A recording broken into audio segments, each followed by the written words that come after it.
ఇంతకుముందు మిత్రులు రఘునందన్ రావు గారు ఒక మాట చెప్పిండ్రు, ఎద్దేడ్చిన వ్యవసాయం రైతు ఏడ్చిన రాజ్యం సుభిక్షంగా ఉండదు అని.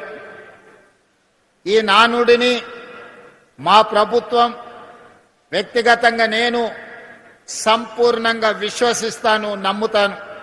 అందుకే ప్రజాపాలనలో ఎన్ని సమస్యలు ఎదురైనా, సంక్షేమానికి ఎన్ని ఇబ్బందులు వచ్చినా, ఆర్థిక పరిస్థితులు మమ్మల్ని ఎన్నో రకాలుగా ఇబ్బంది పెడుతున్నా, రైతులకు సంబంధించిన ఏ సంక్షేమ పథకాన్ని కానీ, రైతులకు అందించాల్సిన ఉచిత కరెంటు కానీ ఎక్కడా లోటు రానియకుండా, అదేవిధంగా రైతులు పండించిన పంటను చివరి గింజ వరకు కొనాలి అని కార్యక్రమంగా పెట్టుకొని, కొన్న పంటకు గిట్టుబాటు ధరనే కాదు 500 రూపాయల బోనస్ కూడా ఇచ్చి రైతుల కళ్ళల్లో ఆనందం చూడాలి అని ఈ ప్రభుత్వం నిరంతరం తాపత్రయపడుతుంది, ప్రయత్నం చేస్తుంది.